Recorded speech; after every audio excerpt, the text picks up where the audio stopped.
দর্শক, চ্যানেল 24 এর নিয়মিত আয়োজন প্রাসঙ্গিকে আপনাদের সবাইকে স্বাগত জানাচ্ছি। আমি মাহবুবুল হক ওসমানী। আমাদের আজকের আলোচনার বিষয় ওই নূতনের কেতনুরে।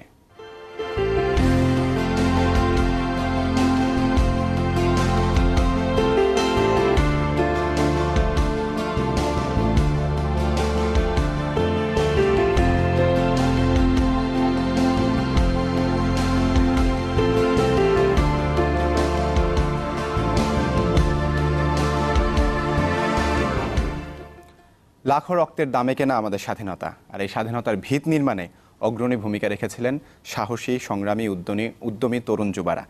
স্বাধীন, সার্বভৌম, স্বপ্নের সোনার বাংলাদেশের লাল সবুজ কেতন উড়েছিল 1971-এ। সেই ঝান্ডা আজও বিশ্বের বুকে তুলে ধরছেন অনেকেই।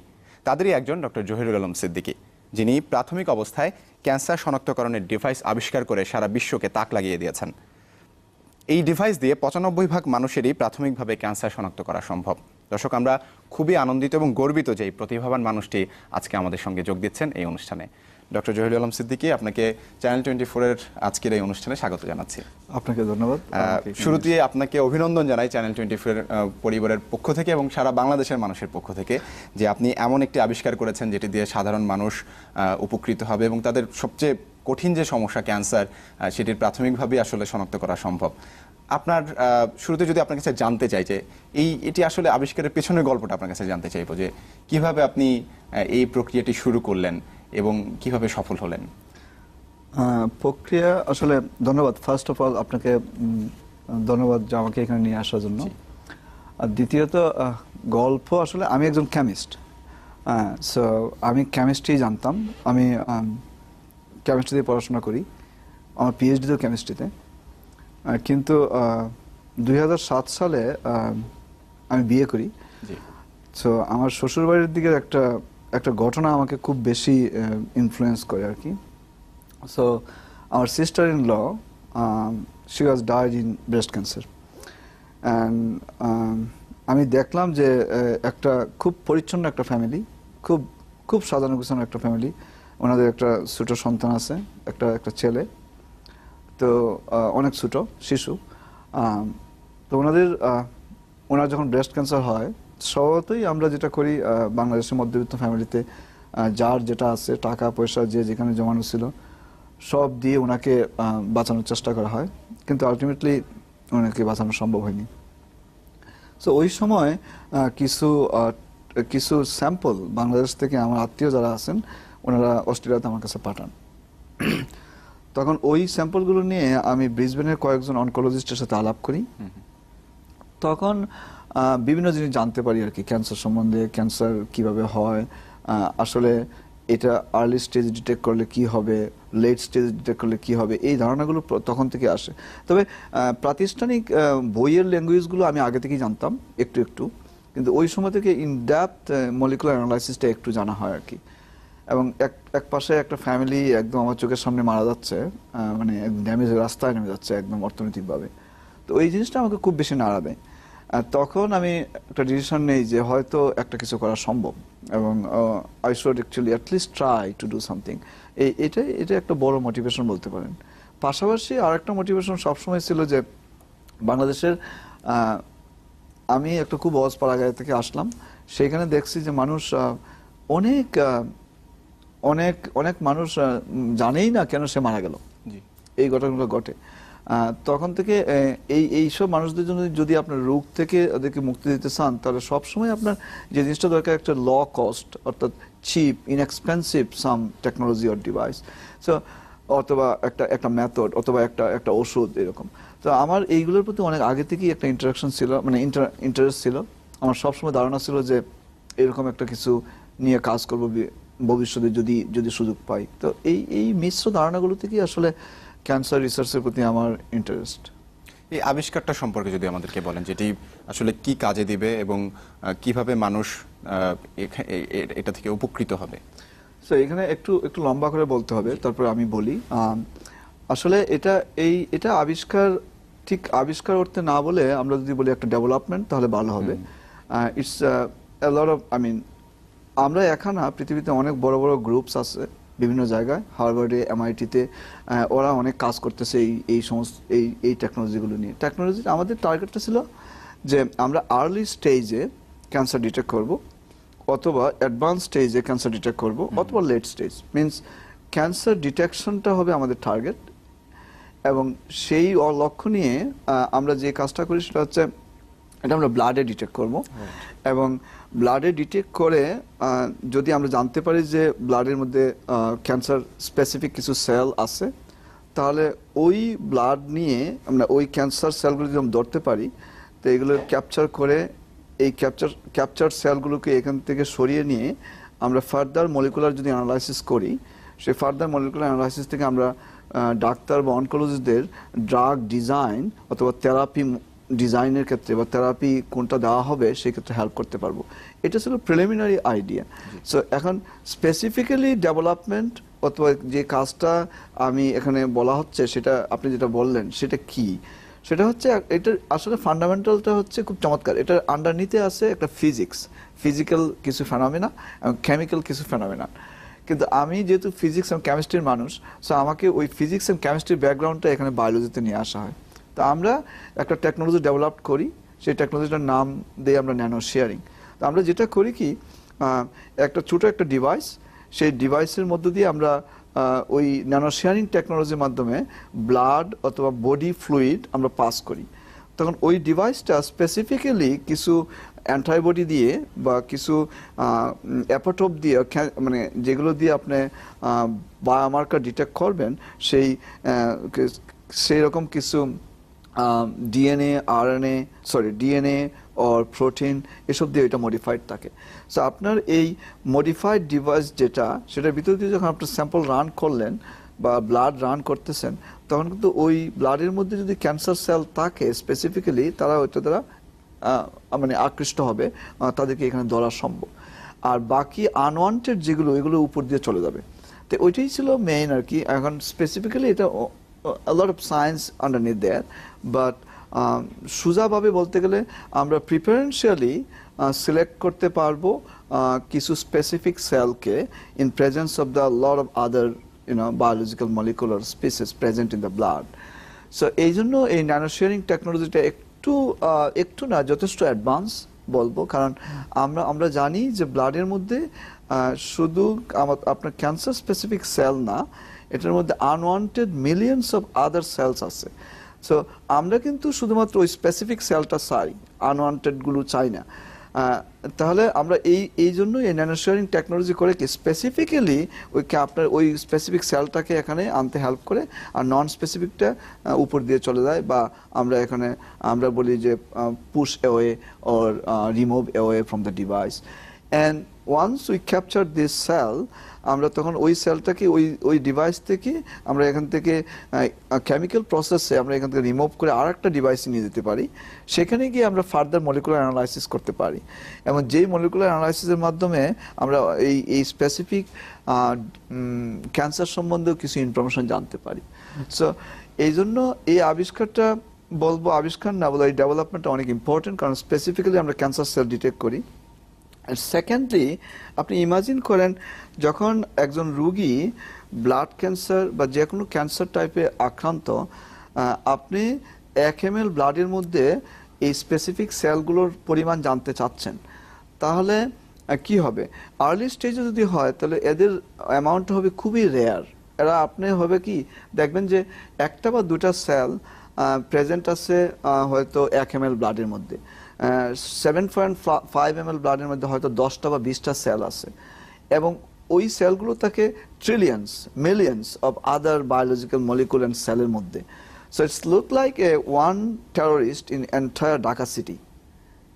সো আপনার ঢাকা সিটির সব মানুষের মধ্যে থেকে একটা মাত্র টেরোরিস্টটা ক্যাপচার করতে হবে। সো আপনার ডিটেকশন টেকনোলজিটা খুব পাওয়ারফুল হতে হবে। আমরা মনে করি আমাদের কাছে যে ডাটা এবং যেটা মানে যে সমস্ত ইনফরমেশন আছে, সেগুলো দিয়ে মনে হচ্ছে যে আমরা এটা পারি। সো এই জন্য এটা একটু অ্যাডভান্স ছিল। সেকেন্ডলি, এই ডিভাইসটা এক্সিস্টিং যত টেকনোলজি আছে মার্কেটে, তাদের থেকে অনেক ল cost in the sense is we don't need thousands of dollars to run one sample. আমরা যদিও এটা একদম প্রিলিমিনারি স্টেজে, এরপরেও আমরা অনেক ল কস্টে উইদিন $100 or $100 কস্টের মধ্যে একটা স্যাম্পল রান করানো সম্ভব। সো এই দুইটা এখানে ম্যাসিভ ডেভেলপমেন্ট বলবো আর কি। আপনারা বলছেন যে 95% অর্থাৎ 95% মানুষেরই প্রাথমিকভাবে ক্যান্সার শনাক্ত করা সম্ভব এই ডিভাইস দিয়ে। এটা সম্ভব। এটা জিনিসটা হচ্ছে কি, আমরা এখন পর্যন্ত যে প্রুফ অফ কনসেপ্ট ডাটা যেগুলো আমরা পাবলিশ করলাম সেগুলো এরকম যে মনে করুন যে আপনার 1 ml ব্লাড হচ্ছে ব্লাডের মধ্যে আমরা নোন ক্যান্সার সেল আমরা এখানে স্পাইক করলাম বা দিলাম, সেখানে হয়তো মনে করেন যে 1000টা ক্যান্সার সেল 1 ml ব্লাডের মধ্যে দিয়ে আমরা রান করলাম ডিভাইস দিয়ে, আমরা দেখতে পেলাম, আমরা এখান থেকে দেখতে পাই যে 900 বা 950টার মতো ক্যান্সার সেল আমরা ক্যাপচার করতে পারি। তার মানে কি 1000টা ক্যান্সার সেল আসিল সুপের মধ্যে, সুপ মানে হচ্ছে বা বডি ফ্লুইড যেটা ব্লাড, সেই ব্লাডের মধ্যে থেকে আমরা 950টাই ক্যাপচার করতে পারলাম। তা আমাদের ইফিসিয়েন্সি অলমোস্ট 95%। এখন এই পার্সেন্টেজটা আসলে খুবই একটা স্ট্রং একটা information, because as I say before, যদি আর্লি স্টেজে ক্যান্সার ডিটেক্ট করতে হয় তাহলে আপনাকে একটা ডিভাইস থাকতে হবে বা একটা টেকনোলজি থাকতে হবে যেটা খুবই পাওয়ারফুল ইন দ্য সেন্স যেটা হবে যার efficiency or capture efficiency or performance হবে ভেরি হাই। এবং আমরা মনে করি এখন 95% capture efficiency or performance is really high enough to get that level of information. Yeah. এটি তো আপনার যে বিশ্ববিদ্যালয় এখন আপনি কর্মরত আছেন, কুইন্সল্যান্ড বিশ্ববিদ্যালয়, সেইখানে আপনি এই গবেষণা সেখানে পরিচালনা করছেন। বাংলাদেশে আসলে এর কতখানি প্রভাব বা বাংলাদেশের মানুষ কতখানি উপকৃত হতে পারে এই বিষয় দিয়ে? আসলে এই টেকনোলজি এটা তো আমি যেহেতু এখন কুইন্সল্যান্ডে থাকি, আমি 2010 থেকে কুইন্সল্যান্ড ইউনিভার্সিটিতে আমি গবেষণা করি এবং ওইখানে আমি যে ইনস্টিটিউটে আছি সেই ইনস্টিটিউটের নাম হচ্ছে Australian institute for bio engineering and nano technology. এটা এই institute it's a very famous institute. এটা আসলে এমন একটা আমরা ডিভাইস নিয়ে যখন প্রিলিমিনারি স্টেজে কাজ হয় তখন ওই ইনস্টিটিউট থেকে আমি অনেক রকম হেল্প পাই, যেটা মানে infrastructure help, institutional help, student help, মানে প্রচুর হেল্প এখানে আমাদের ছিল। তো আমি বলবো যেটা যে যদিও এই টেকনোলজিটা কুইন্সল্যান্ড ইউনিভার্সিটিতে বা AIBN, যেটাকে আমরা Australian institute for bio engineering nano technology AIBN stand for, so AIBN এ কাজটা হয়, কিন্তু আসলে এটা তো আর ওইখানে সীমাবদ্ধ থাকবে না। যদি এটা আমরা একটু অ্যাডভান্স স্টেজে আসি, আমরা এটা চাচ্ছি যে এখন হসপিটালে এটা ম্যাসিভ ইউজ করতে, সো আমরা এই স্টেজে মোটামুটি প্রিলিমিনারি স্টেজে কাজ শুরু করে দিলাম, আমরা অনেক সামনে গেছি। সো এখন এমন যদি হয় যে নেক্সট 5 ইয়ার্সের ভিতরে অর 3 ইয়ার্সের ভিতরে আমাদের এই ডিভাইসটা প্রোটোটাইপ ডিভাইস থেকে রিয়েলি কমার্শিয়াল কোনো ডিভাইস হবে, সো আসলে এই বেনিফিটটা সবাই পাবে।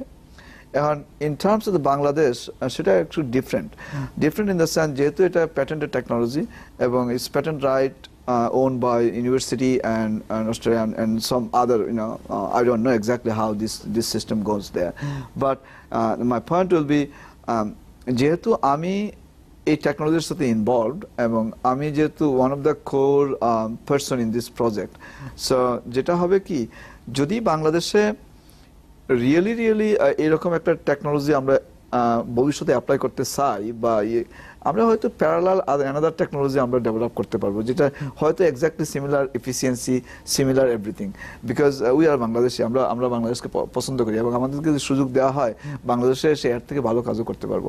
সো এই ডিভাইসের অ্যাপ্লিকেশনটা হবে অন্য আরও 10টা দেশে যেরকম অ্যাপ্লিকেশন হয় সেরকমই হয়তো, কিন্তু সিমিলার অ্যানাদার মানে better technology maybe we could do in Bangladesh. হ্যাঁ, আপনার কাছে আরো একটি বিষয় আসবো যে বাংলাদেশের মানুষ কত কমে এটি পেতে পারে কিংবা আপনি কিভাবে বাংলাদেশের মানুষকে এটি প্রোভাইড করতে পারেন ইন ফিউচারে, সেই প্রসঙ্গে আসবে। একটা বিরতি নিচ্ছি, বিরতির পরে ফিরে এসে আপনার কাছে সেই বিষয়টি জানবো। দর্শক, একটা বিরতি নিচ্ছি, আমাদের সঙ্গেই থাকবেন, ফিরছি একটু পরেই।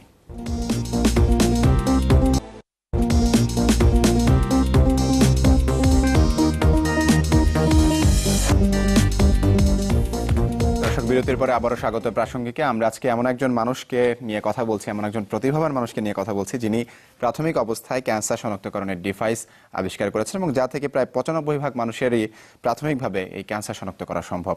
আমাদের সঙ্গে স্টুডিওতে আছেন ডক্টর জহিরুল আলম সিদ্দিকী। বিরতির আগে যে প্রশ্নটি আপনাকে করেছিলাম যে বাংলাদেশের মানুষ কত কমে এই আপনার আবিষ্কৃত এই ডিভাইসটির উপকার পাবে? হ্যাঁ, এটা আসলেই এর আগেও আমি মানে একটু বলতে চেষ্টা করছিলাম। সেটা হচ্ছে যে ক্যান্সার অনেক এক্সপেন্সিভ, ট্রিটমেন্ট যে খরচ সেটা কিন্তু অনেক এক্সপেন্সিভ, অনেক, এবং ওয়ার্ল্ড ওয়াইড যদি আপনি দেখেন massive cost involve in their. এখন বাংলাদেশে এখন যখন কারো ক্যান্সার হয়, প্রিলিমিনারি স্টেজের যে খরচগুলো সেগুলো কিন্তু কয়েক লাখ টাকা ইনভলভ এখানে। এখন আমাদের এই ডিভাইস যদি কয়েক বছরের ভিতরে কমার্শিয়ালাইজড হয়, তাহলে যেটা হবে কি, প্রাথমিকভাবে এট দ্য আর্লি স্টেজে কোনো ব্লাড স্যাম্পল যদি কালেক্ট করা সম্ভব হয় কোনো পেশেন্টের কাছ থেকে, এবং সেটা যদি এখানে ডিভাইস দিয়ে অ্যানালাইসিস করা যায়, এবং আমরা স্পেসিফিক্যালি যদি বলতে পারি যে কি লেভেল অফ ক্যান্সার এখানে, আদৌ উনি ক্যান্সার অ্যাফেক্টেড কি না, সেটা এই ডিভাইস দ্বারা সম্ভব। এবং যদি পিওরলি এই ডিভাইস ইউজ করা হয়, সেটা কস্ট হবে several hundred. So in terms of several thousand to several hundred, অনেক কম। আর as I said before also, যে বাংলাদেশের রেসপেক্টে আরো কমভাবে এটা করানো সম্ভব, বিকজ আমরা এখন অন্য বিভিন্ন টেকনোলজি নিয়েও চিন্তা ভাবনা করতেছি, এবং সেই সমস্ত টেকনোলজি আরো চিপ, আরো ইনএক্সপেন্সিভ ওয়েতে এটা সম্ভব। এখন আমি টু দ্য পয়েন্ট যদি আসি যে আসলে কত কমে এটা সম্ভব, আমাদের মেইন টার্গেট হচ্ছে ইনএক্সপেন্সিভ ডিভাইস তৈরি করা। তো আমরা লেস দেন $100 নিচে কোনো টেকনোলজিকে কমার্শিয়ালাইজ যদি আমরা ওই রেসপেক্টে কাজ করতেছি, এবং এটা সম্ভব কিছুদিনের ভিতরেই। এখন আসলে কিরকম খরচ হয় ক্যান্সার শনাক্ত করতে সারা বিশ্বের পার্সপেক্টিভ থেকে যদি আমাদের বলেন? এখন যারা অনকোলজিস্ট বা ডক্টর বা ক্যান্সার স্পেশালিস্ট আছেন, যারা এই অনুষ্ঠান শুনতেছেন, তো ওনারা ভালো করেই জানেন যে ক্যান্সারে যখন আমরা প্রাথমিক পর্যায়ে যখন যে কোনো ভাবে যে কোনো স্টেজে যখন একজন রোগী যখন অ্যানালাইসিসের মধ্যে দিয়ে যান এবং বুঝতে পারেন যে ওনার ক্যান্সার আছে, তো প্রিলিমিনারি স্টেজেই এখানে অনেক টাকার ব্যাপার। তারপরে যখন আমরা স্পেসিফিক্যালি রেডিওথেরাপি বলুন, কেমোথেরাপি বলুন, ক্যান্সার ড্রাগ বলুন বা যেটাই বলুন না কেন, যেদিকে ওইগুলো কিন্তু ম্যাসিভ কস্ট ইনভলভ। এবং আপনি জানেন যে এইগুলো স্টেজ বাই স্টেজ যায়, এবং একটা সার্টেন সময়ে গিয়ে এমনও হয় 50,000 এবং 50 লাখ এবং 80 লাখ, 90 লাখ, আরো বেশি। ফর এক্সাম্পল, একটা বেস্ট এক্সাম্পল হচ্ছে আমাদের হুমায়ুন আহমেদ স্যার, উনি মারা গেছেন, আপনারা সবাই জানেন, এটা বাংলাদেশ সবাই জানে যে এটা একটা ম্যাসিভ ডেথ ছিল, হ্যাঁ, এবং আমাদের বাংলাদেশের জন্য। কিন্তু ওনার জন্য তো অনেক চেষ্টাই করা হয়, অনেক টাকা পয়সাও খরচ হয়, পৃথিবীর বেস্ট প্লেসে উনি ট্রিটমেন্টের নেন, কিন্তু এরপরে তো ওনাকে মরতে হয়, কারণ ওইটা হয়তো অ্যাডভান্স স্টেজে ক্যান্সার ছিল। একটা বিষয় যদি একটু বলেন এর সঙ্গে, যে আপনার এই যে ডিভাইসটি, সেইটি আসলে কতটা কমিয়ে আনতে পারে এই খরচটি?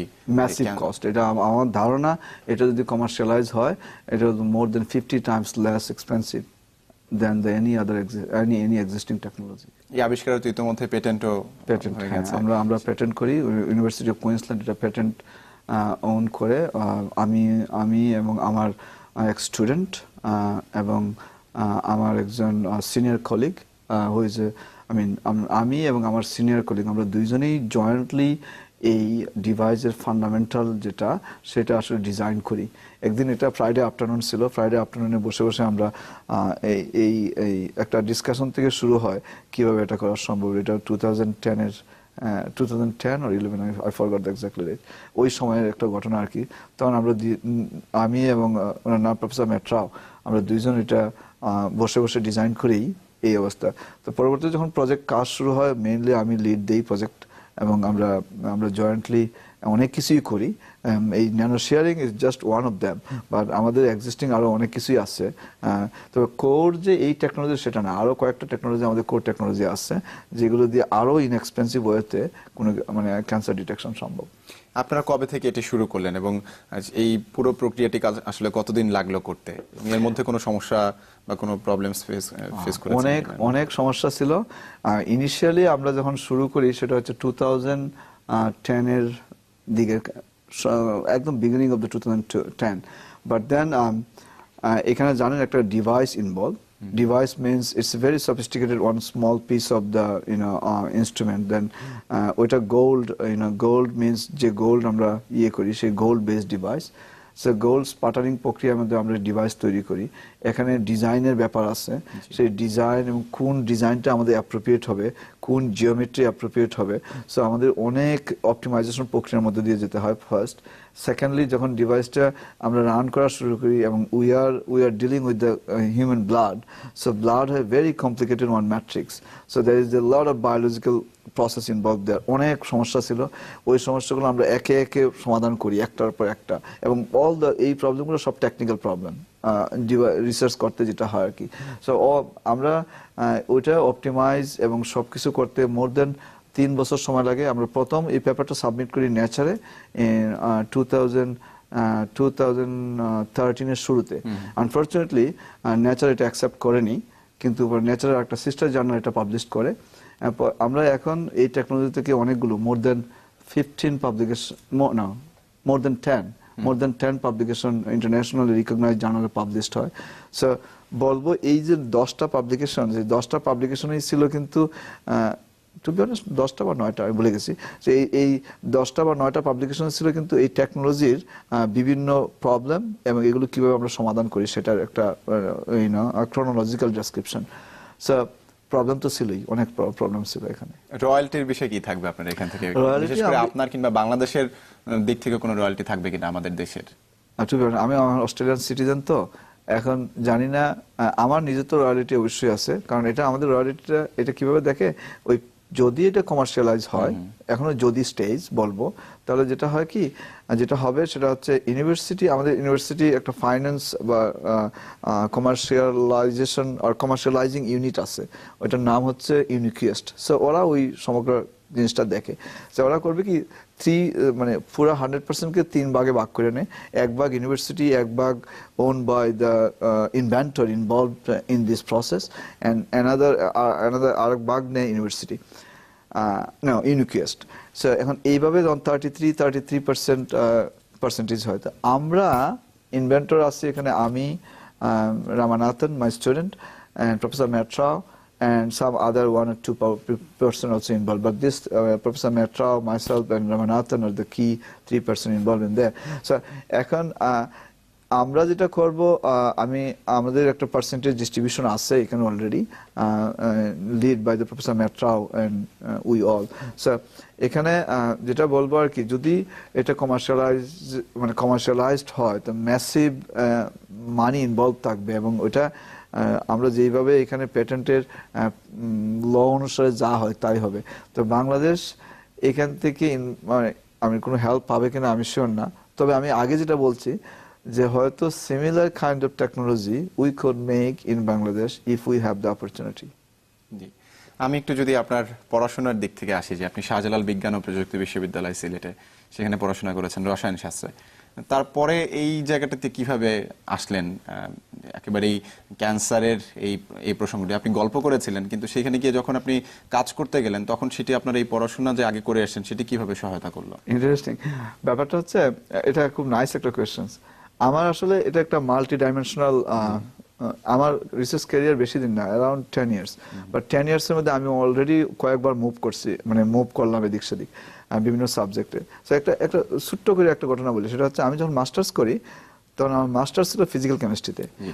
আমি থিসিস করি অ্যাটমিক এনার্জি কমিশনে, অ্যাটমিক এনার্জি সেন্টার ঢাকায়, ডক্টর সুহেলা ম্যাডাম এবং আমাদের শাহজালাল ইউনিভার্সিটির অধ্যাপক প্রফেসর ইউনুস স্যারের নেতৃত্বে, মানে তত্ত্বাবধানে।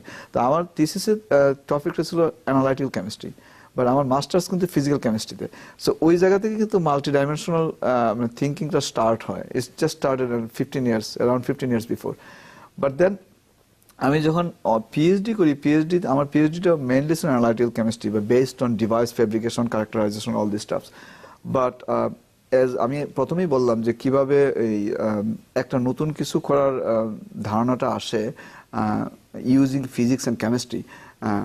এই ধারণাটা আসে ওই আমার ফ্যামিলির কিছু ঘটনা, এবং আমি যেটা বললাম আমার এক্স্যাক্টলি যে ঘটনাটা, আমার একজন আমার এক আত্মীয় মারা যান ক্যান্সারে, ওইটা দ্বারা influenced. But then chemistry and physics এগুলো কিন্তু ফান্ডামেন্টাল সাবজেক্ট, এবং এই সাবজেক্টগুলো ইন ডেপথ আন্ডারস্ট্যান্ডিং যদি আপনার থাকে, তাহলে কিন্তু অনেক কিছুই করা সম্ভব। এবং খুব ইন ডেপথ আন্ডারস্ট্যান্ডিং থাকে। আপনার বায়োফিজিক্স মোস্ট ইন্টারেস্টিং একটা সাবজেক্ট, অ্যান্ড বায়োফিজিক্স যদি আপনার খুব ভালো আন্ডারস্ট্যান্ডিং থাকে অনেক কিছুই আপনি করতে পারবেন। বেসিক্যালি এই যে ডিভাইস বলেন, ক্যান্সার শনাক্তকরণ মেশিন বলেন, অথবা ক্যান্সার নয় শুধু অন্য অন্য disease, for example infectious disease and many other kind of disease are there, heart disease, ওই এই যেটাই বলেন ওই সমস্ত জিনিসগুলোকে মানে ওই টেকনোলজিগুলোর আন্ডারনিতে কিন্তু ফিজিক্স, কেমিস্ট্রি, বায়োলজির একটা মিশ্র একটা জিনিস থাকেই। এবং সো ইন ডেপথ ফান্ডামেন্টাল যদি থাকে আপনার এগুলো অনেক হেল্পফুল হয়। আমি মনে করি as physical, I am from the physical chemistry background, and এই ফিজিক্যাল কেমিস্ট্রি ব্যাকগ্রাউন্ড আমাকে আসলে অনেক হেল্প করছে, বিশেষ করে পার্টিকুলারলি এখন আমি যে কাজগুলো করি এদের আন্ডারনিতে কিন্তু ফিজিক্যাল কেমিস্ট্রি। বাংলাদেশে আপনি যখন ওই সময় গবেষণা করতেন, কেমন পরিস্থিতি দেখছেন যে বাংলাদেশে আসলে গবেষণা করার মতো আমাদের যে সামগ্রী বা উপকরণ দরকার সেটি আসলে যথেষ্ট কিনা, যারা এখন রয়েছে তাদের জন্য আসলে কতখানি? আমি এখন কেমন আছে জানি না, কিন্তু আমাদের সময় যে খুব ভালো ছিল তা বলবো না। তবে আমি শাহজালাল বিশ্ববিদ্যালয়ে ওই সময় রসায়ন বিভাগে আমি মনে করি আর কি আমরা বেশ ভালোই ছিলাম ওই সময়টাতে, কারণ ওই সময়টাতে department was lead by professor Khalilur Rahman, এবং উনি অত্যন্ত সজ্জন একজন মানুষ এবং অত্যন্ত ভালো একজন টিচার। এবং actually to be honest he was my hero in the sense, but hero in the sense is because his lot of advice I am following still now, এবং উনি অনেক কিছুই ছাত্রদের জন্য করে গেছেন যেটা অনুকরণীয়। যে কথাটা আমি বলতে চাচ্ছি যে প্রফেসর খলিলুর রহমান ওনার ডিপার্টমেন্টকে আমি বলবো খুব ভালোই ম্যানেজ করতেন। উনি ডিপার্টমেন্টের ইনস্ট্রুমেন্ট বা কেমিক্যালস এগুলো পর্যাপ্ত পরিমাণে, আমরা যে কাজগুলো করতাম সে পর্যাপ্ত পরিমাণে ছিল।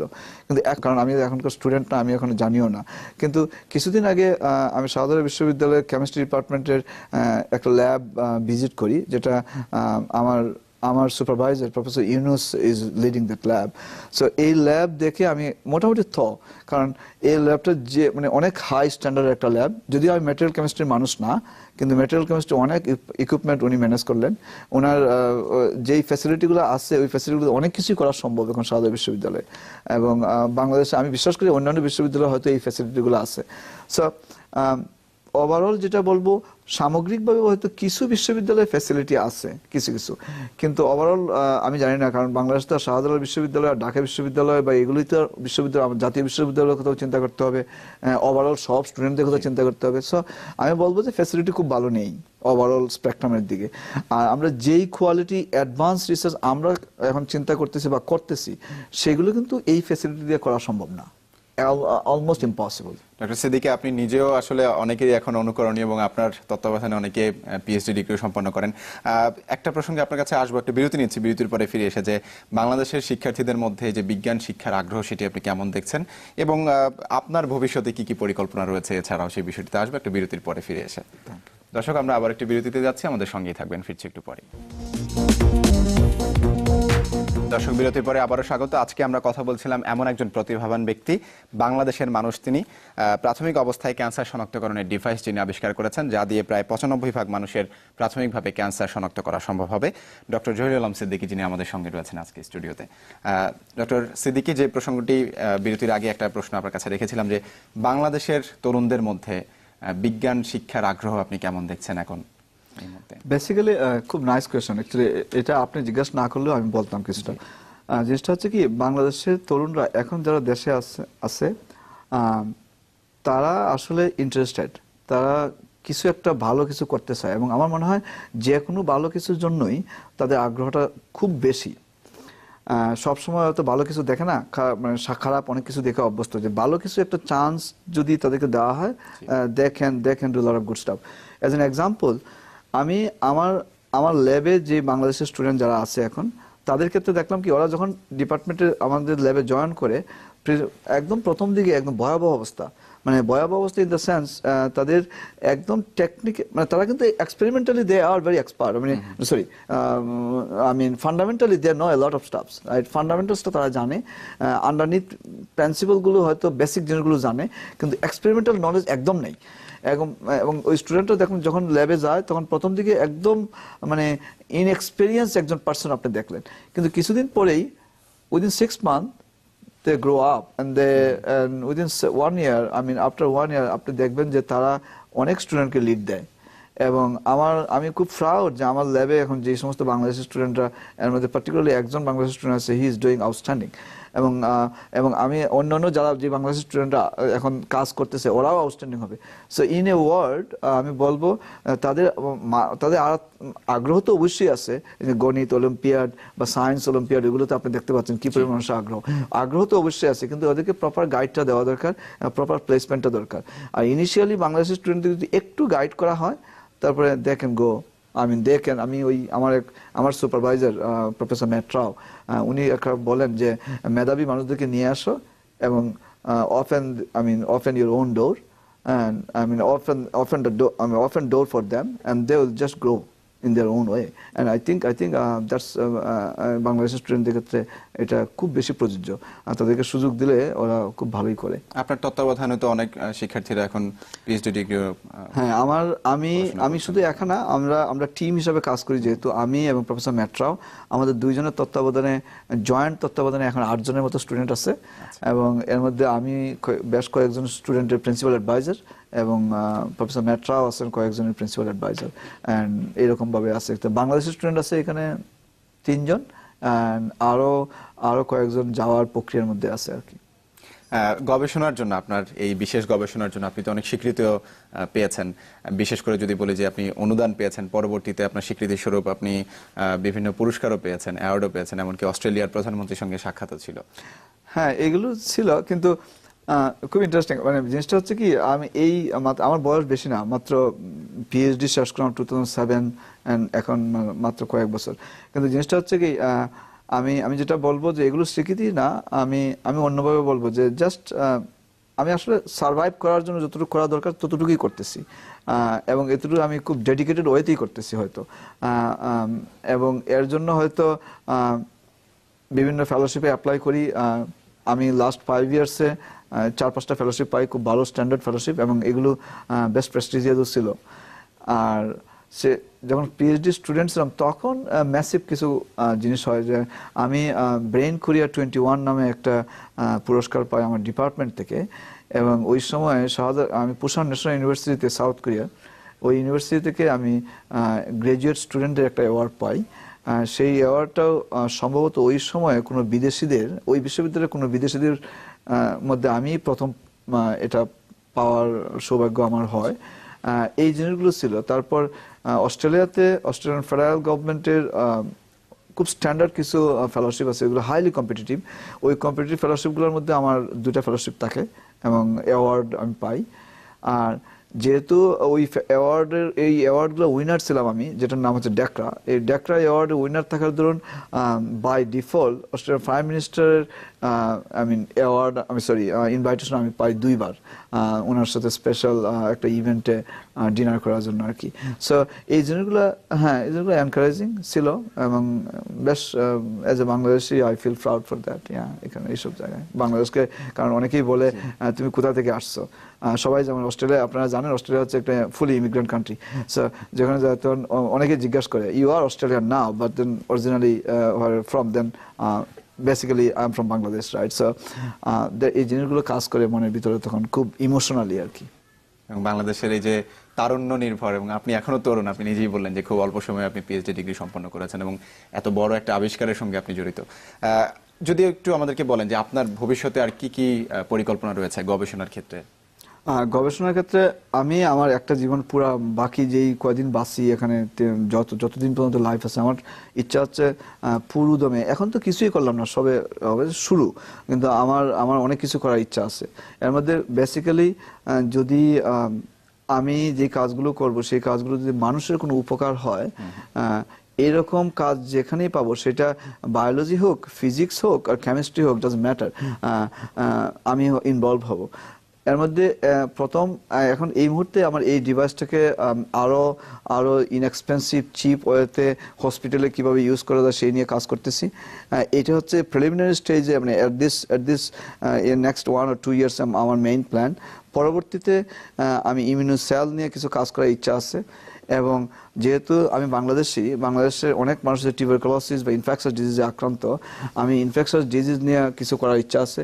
সো এক কথা যদি বলতে হয় তাহলে বলতে হবে, যদি আমি অপরচুনিটি পাই তাহলে বাংলাদেশের মতো একটা দেশে একটা রিসার্চ ইনস্টিটিউট খোলার আমার ইচ্ছা আছে, এবং সেই রিসার্চ ইনস্টিটিউটে আমরা কাজ করব মানুষের হেলথ নিয়ে, হিউম্যান হেলথ নিয়ে, অথবা এনার্জি রিলেটেড ক্রাইসিস নিয়ে, এবং এখান থেকে আমরা বিশ্বমানের পাবলিকেশন করব, টেকনোলজি ডেভেলপ করব, পৃথিবীর সব দেশের বড় বড় ইনস্টিটিউটগুলোর সাথে আমরা কম্পিট করব। সো একসাথে দেখুন বাংলাদেশের ইকোনমি এখানে বেনিফিটেড হবে, পাশাপাশি বাংলাদেশেও তার মেধাবী ছেলেদেরকে মানে ওয়ার্ল্ডের বিভিন্ন জায়গায় এক্সপোজ ওরা পাবে, ওয়ার্ল্ড দেখতে পাবে যে এই দেশের মানুষ গরিব হইতে পারে, কিন্তু they can do something and they can do the outstanding work to lead the world and also to contribute to the human society and economic. আমরা প্রত্যাশা করি যে আপনার এই স্বপ্নগুলো সত্যি হোক। একটু যদি আমাদেরকে বলেন যে আপনার ছোটবেলায় বেড়ে ওঠার গল্পটি, এবং সেখান থেকে এই যে পর্যায়ে আপনি চলে গেছেন এখন, কিভাবে আপনাকে আসলে অনুসরণ করতে পারে অন্যরা বাংলাদেশে যারা রয়েছে এখন? এটা অনেক পেইনফুল, অনেকটা আমি ইমোশনাল হয়ে যেতে পারি। আমি আসলে খুব গরিব ঘর থেকে, গরিব ঘরের সন্তান। আমার বাবা কৃষক মানুষ, আমরা 5 ভাই, আমি সবার ছোট, এবং আমার এক বোন। সো অনেক কষ্ট করে আমাকে পড়াশোনা করতে হয়। আমি যখন ক্লাস 6-এ পড়ি তখন থেকেই আমি লজিংয়ে থাকি। আমি লজিং থেকে আমি এসএসসি পাস করি। এটা গ্রামের দিকে, সিলেটের একটা গ্রামের দিকের স্কুল থেকে, যে স্কুল থেকে আমার এসএসসি রেজাল্ট এখন পর্যন্ত সম্ভবত ওই স্কুলের ইতিহাসে সবচেয়ে সেরা রেজাল্ট, যদ্দূর আমার মনে আছে। তারপরে আমি যখন এমসি কলেজে ভর্তি হই, আমার বড় ভাই কয়েকজন আমাকে অনেক কষ্ট করে পড়াশোনা করান। আর পরবর্তীতে যখন আমি ইউনিভার্সিটিতে ভর্তি হই, তখন নিজ থেকেই আমার নিজ দায়িত্ব নিজেই নিয়ে নেই, নিজের পড়াশোনার খরচ নিজে চালাই। এবং স্ট্রাগলগুলো একটু ডিফারেন্ট ছিল অন্য সবার থেকে, কারণ আমি যে এলাকা থেকে উঠে আসি সেই এলাকাটা আসলেই খুব অজপাড়াগা, সুনামগঞ্জের হাওড় অঞ্চলের মানুষ আমি। সো ওই এলাকা থেকে ওই সময়ে কেউ ইউনিভার্সিটিতে পড়তো ছিল, বেশ অনেক আগে কয়েকজন ছিল, কিন্তু ওই সময়টাতে তেমন কেউ বলার মতো ছিল না। আর এখন তো বাংলাদেশে অনেক কিছু হচ্ছে, এখন হয়তো মানুষের মধ্যে ওই অভাবটুকু নাই। কিন্তু আমার ক্লাস 8-এ যখন আমি পড়ি, তখন মোটামুটি অর্থনৈতিক কারণে আমার 1 বছর পড়াশোনা বন্ধ ছিল, কারণ লজিং ব্যবস্থা ছিল না, যার জন্য আমি 1 বছর পড়াশোনা করতে পারিনি। দেন আই স্টার্টেড এগেইন, যখন আমি সিলেটে আমার বড় ভাই নিয়ে আমাকে আবার ক্লাস 8-এ ভর্তি করে দেন। এরকম স্ট্রাগল ছিল, কিন্তু আমি পুরোটুকু বলতে পারতেছি না, কারণ এখানে অনেক ব্যাপার, অনেকে হয়তো ভাববে, মানে অনেকে হয়তো বেশি ইমোশনাল হয়ে যাবে, কারণ আমি নিজেও ইমোশনাল হয়ে যাবো, অনেক কাহিনী আছে। তবে এই লং জার্নিতে অনেক মানুষের খুব এই যে লজিংয়ে থাকতাম, তাদেরও কিন্তু আমার প্রতি অনেক হেল্প আছে। অনেক বাসায় টিউশনি পড়াইছি, টিউশনি পড়িয়ে আমি সব কিছু ম্যানেজ করতে হচ্ছে। সো ওনাদেরও কিন্তু হেল্পটুকু আমি সবসময় স্বীকার করি। কিছু মানুষের এমনি হেল্প ছিল, আমার ডিপার্টমেন্টের চেয়ারম্যান, তখনকার chairman professor Khalilur Rahman sir, ওনারও অনেক হেল্প ছিল। এইসব জিনিস ছিল। সো ওভারঅল আমি বলবো যে এই জার্নিটা খুব ভালো ছিল না, I mean financially particularly. But আমার বাবা মা কিন্তু মোটামুটি মূর্খ মানুষ, কিন্তু ওনারা জানতেন যে লেখাপড়া দিয়েই হয়তো একটা কিছু করা সম্ভব। সো আমরাও ট্রাই করছি, এবং এখনও ট্রাই করে যাচ্ছি, কারণ এখন নেক্সট জেনারেশনকে ওদেরকে পথ দেখাতে হবে, পাশাপাশি দেশের মানুষের প্রতি, নিজের ফ্যামিলির প্রতি কিছু দায়িত্ব আছে, এগুলো পালন করতে হবে। সো এই আর কি। সো আমার আরও যদি সংক্ষেপে বলি যে আমি যে প্রাইমারি স্কুল থেকে ফার্স্ট করে আসি, সেই প্রাইমারি স্কুল মানে মোটামুটি ওই প্রাইমারি স্কুল থেকে কেউ কখনো কোথাও ইউনিভার্সিটিতে আসেনি। তারপরে হাই স্কুলেও সম্ভবত, হাই স্কুল থেকে হয়তো 2-1 জন আসছে, কারণ আমি হিস্ট্রি, মানে আমি অনেক টাচে ছিলাম না, জানি না। প্রাইমারি স্কুলে যেহেতু আমার গ্রামে, সেই জন্য এটা জানি। তো এই জিনিসগুলো আর কি, স্ট্রাগলটা একটু ডিফারেন্ট ছিল হয়তো। আমার মতো অনেকেই এরকম স্ট্রাগল আছে। অনেক প্রতিবন্ধকতা, অনেক প্রতিকূলতা পাড়ি দিয়েও আপনি বাংলাদেশের জন্য অনেক সুনাম বয়ে আনছেন এবং বাংলাদেশে যারা রয়েছেন, বাংলাদেশের মানুষদের জন্য সুনাম বয়ে আনছেন। আপনাকে আবারও চ্যানেল 24 এবং বাংলাদেশের মানুষের পক্ষ থেকে অভিনন্দন। আপনাকে ধন্যবাদ। ধন্যবাদ। জি, ডক্টর জহিরুল ইসলাম সিদ্দিকী, অসংখ্য ধন্যবাদ আমাদের সঙ্গে আজকে যোগ দেওয়ার জন্য। আপনাকে ধন্যবাদ আমাকে এখানে আনার জন্য। Thank you very much. দর্শক, আমাদের এই ছিল আজকের আয়োজনে। অন্য কোনো আয়োজন নিয়ে আবারও হাজির হব আগামীকাল। ভালো থাকবেন সবাই।